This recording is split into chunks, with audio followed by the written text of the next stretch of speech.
A Moondrop estava meio sumida do mercado, mas resolveu voltar aí com o novo modelo, o Moondrop LAN, e que muita gente fala um Shu melhorado, outro dizem que veio para bater de frente com o SSR, o SSP, então a gente vai falar agora.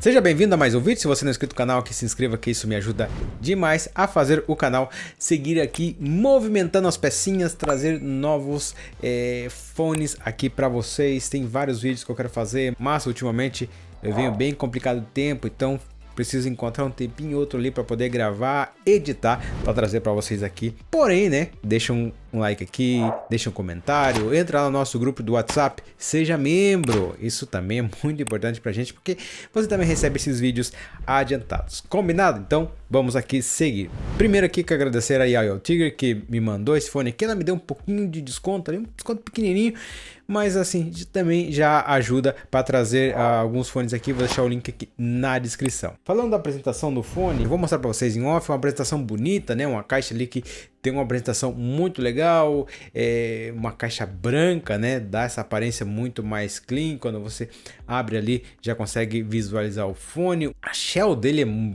bastante parecida ao Moondrop Shu, isso é verdade, só que ele tem o cabo que você pode destacar. Esse cabo já é um cabo bastante conhecido dos fones mais baratos da Moondrop, também passa bastante qualidade, tá? É um cabo que transmite muito bem as informações. As ponteiras também é de ótima qualidade, não tem muito, você não vai ter muito problema com as ponteiras. Ele vem ali com aquele case, né? Um case um pouco diferente, né? Ele é muito parecido ao... Teve um outro fone aqui, cara, que eu nem me lembro, mas eu sei que tinha esse case assim, né? Que era um pouquinho de cor. Se você lembrar qual que é, deixa aqui nos comentários. Que é quadradinho, você abre ali e tira o fone. Muito legal para transportar, inclusive, tá? Eu vi algum lado que ele diz que ele é feito em base à curva de Harman, só que eu diria... Permita-me discordar, porque acho que não é informação oficial da Moondrop, tá? Mas que é feito em base à curva de Harman, mas eu diria que não, porque ele tem a sonoridade que vai muito para a linha da Moondrop, tá? Que eu sempre falo aqui, é uma sonoridade, uma assinatura sonora que eu particularmente gosto muito, porque ele não é neutro e ele não é tão IV. Então ele é a metade do caminho, onde ele entrega todo o detalhamento necessário, que tem, né, uma curva um pouco mais neutra, mas também entrega um pouco mais de emoção, um pouco mais de claridade, que vai ter essa sonoridade que é um pouco mais em V. Então eu gosto demais, ela pega e combina esses dois mundos. Ele funciona muito bem, tá? Desde um celular. Só que ele tem uma acessibilidade um pouco menor, tá? Então você, se quiser utilizar o máximo do volume dele, talvez nem é necessário, né? Porque senão você vai acabar explodindo o seu ouvido.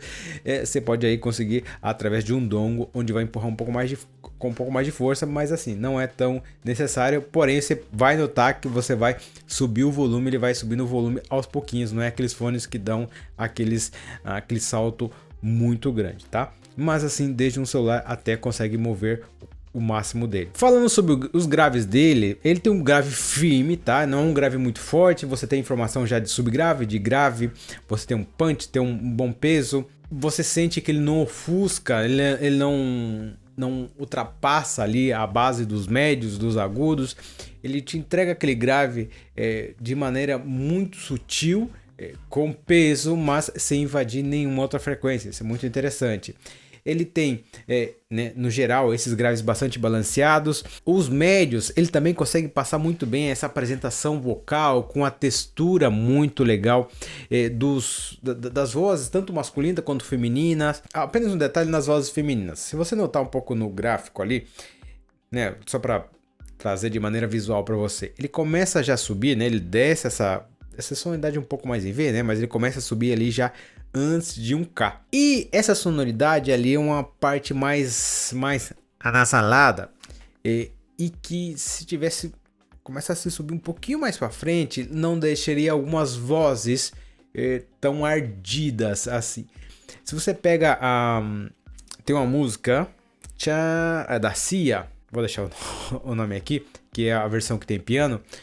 Quando ele vem ali no coro, você canta com um pouco mais de força, ela canta com mais de força, e principalmente nas letras I onde você desloca uma quantidade maior de ar, e aquele som um pouco mais médio, né, mais direto ao ponto, mais gritante.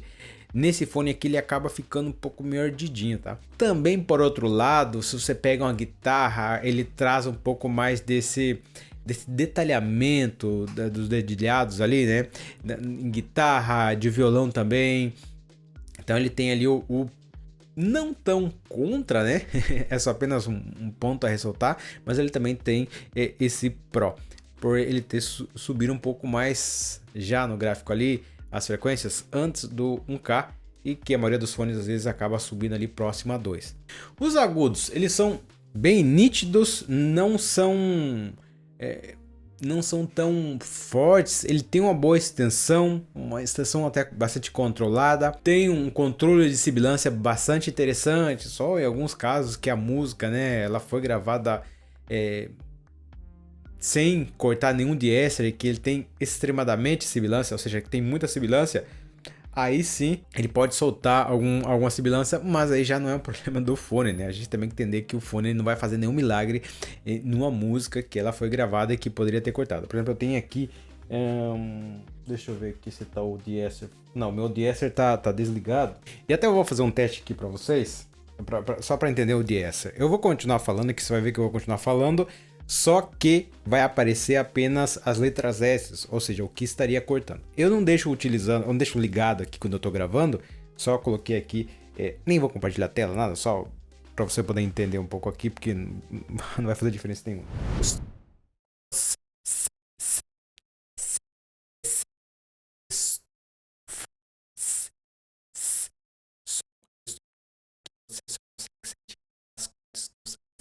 Eu falei aqui, eu estou falando aqui, você só consegue sentir os cortes das letras S. E você pode ouvir ele que falou assim. Tss, tss, tss, tss. Então, isso que numa gravação acaba cortando no DS, tá? É um recurso que hoje em dia se faz, antigamente não se fazia muito, tem aquele pop filter que ele corta um pouquinho, mas não era tanto, tá? Hoje em dia já é muito mais controlado, ou seja, não tem música muito sibilante, tá? Já falei dos agudos, né? Falei. O palco sonoro é um palco sonoro médio, tá? Ele tá próximo à cabeça aqui, não é tão gigante, mas tá aqui um pouco mais próximo, que acaba tendo um bom controle também, traz um pouco mais próximo à cabeça, tem uma imagem muito legal, um detalhamento bastante interessante, né? Esse driver de berílio, ele traz algo um pouco mais rápido, que acaba ficando muito legal. O que até quase não estou fazendo ultimamente, mas até quero voltar a fazer mais isso, dar alguns exemplos de músicas aqui, até anotei aqui. O que acontece é o seguinte, algo não muito interessante que eu acabei pegando nesse fone aqui, que é o seguinte, até a música Rise, que tá aqui na minha lista, tá na descrição aqui, a minha lista do Spotify, e também tem do Tidal, se não me engano, eu já deixei aqui, onde tem todas as músicas que eu uso para testar fones. Não só essas, né? Mas assim, geralmente quando eu quero algo um pouco mais específico, eu vou lá e fico ouvindo música, porque cada música tem algo que eu presto atenção. Até quero fazer um vídeo aqui explicando música por música, falando, pô, essa música aqui eu presto atenção aqui, isso presta atenção aqui.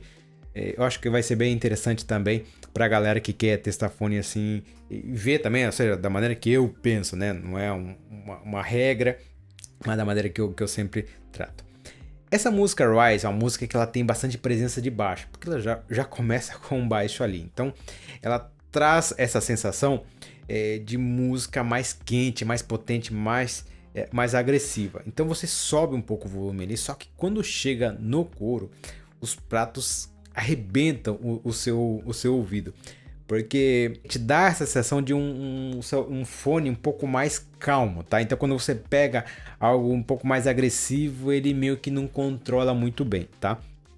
Depois até anotei aqui da música da Cia, que eu já falei, né? Que a voz fica, falei um pouco mais no início ali, a voz fica um pouco mais gritada, principalmente no coro, quando ela fala as palavras I. Também aqui uma coisa muito interessante que eu anotei. E músicas calmas, piano, né? Quando você pega a música ali que tem piano, que também, não piano elétrico, às vezes tem pianos elétricos que tem a simulação, mas quando você pega ali captando o som do piano, né? Porque o piano nada mais é que são umas cordas, e quando você toca ele tem um martelinho que vai batendo nessas cordas. E esse martelinho, ele tem quando ele vai... Ele gera um som também da batidinha ali. E aqui você consegue ouvir muito bem isso e é algo muito legal também. A galera que curte piano vai entender isso. Principalmente quando você pega músicas gravadas, tipo estilo clube de jazz, assim, com som ambiente, ele passa muito bem essa sonoridade.